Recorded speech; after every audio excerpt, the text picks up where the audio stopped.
Hi guys, Kirk and Jay here with Kirk Giordano Plastering. Today what I'm going to show you guys is proper ways to pressure wash and the pressure washer we use. I have several and they all have different purposes, guys. Let me show you what we got here. Okay, this fella, he wants to do a mural on this. He wants it a steel trowel finish, meaning as smooth as possible. Then they're going to paint some pretty designs on here. Now, the retaining wall is made of cinder block, and the cinder block is about 70 years old.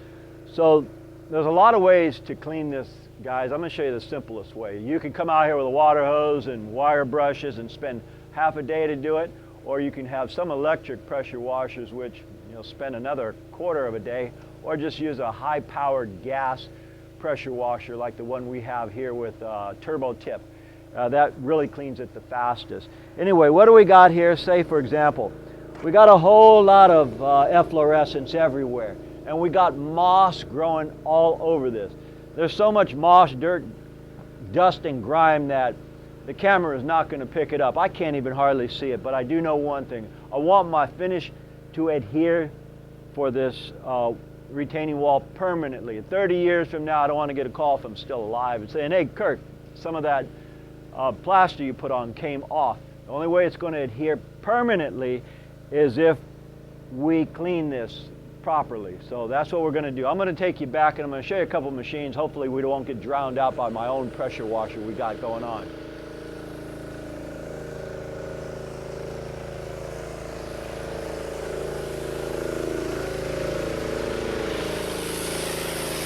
All right, over here, I'll just show you something. There's about 10 or 20 different electric machines. Some of them range from 800 psi to about 15 to 18. They're okay. They work well for a lot of uses, cleaning cars, motorcycles and stuff. But a gas-powered one, now notice I got the gas-powered one way over there. Why? Because it's too loud, it'll drown me out. But that gas-powered one puts out 3,000 psi. And the tip I have on this particular nozzle, excuse me, Carl's been doing this. This tip right here is a turbo tip. Now it creates a lot of extra force. And what we want to do, guys, is we want to etch this. If, say for example, this was painted, or a lot of people call me and say, Kirk, I have a house that's painted, or block wall that's painted. How do we remove it? Do we sandblast? Sandblast hasn't been done in California for about 20 years that I'm aware of. So what we use is this right here, about 3,000 psi.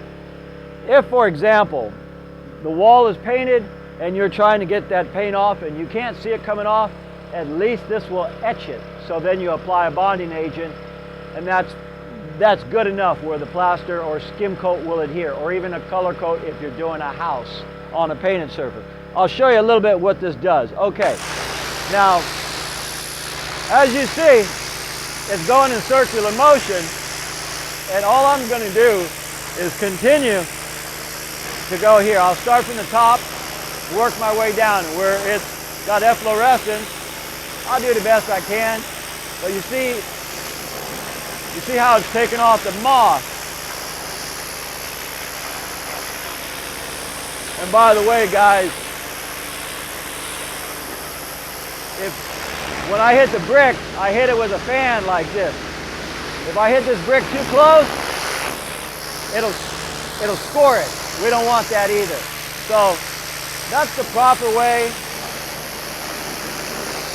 Anyway, that's the proper way to do this, guys. And for all you folks who call me and you have all this paint all over brick, block, rock, and you say, gee, Kirk, can you pressure wash it off? We can, but I usually, unless I know if there's lead in that, I can't pressure wash it.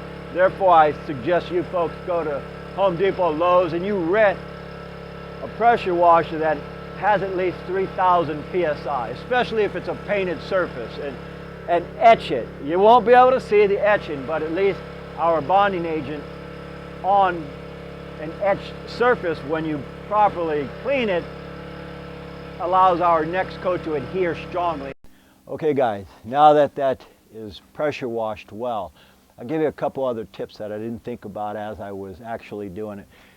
A gas-powered one, and you guys can rent these anywhere, it has way more PSI pressure pounds per square inch than an electric one, bar none that I'm aware of.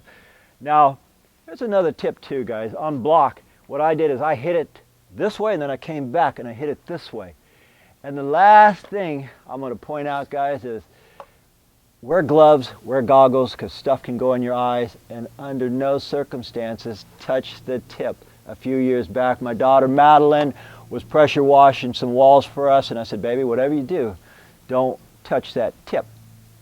Half hour later, she come running up. She says, hey, Dad. Looked at me real serious and says, where are those Band-Aids you have? And I said, you touched it, didn't you? So common curiosity means you want to touch it. But believe me, guys, with this particular pressure and this so-called turbo tip, it will take the meat off of your finger down to the bone. Don't do it. Oh, Kirk says don't do it. Anyway, Jason and I thank you for watching. And as usual, we'll see you guys on the next one.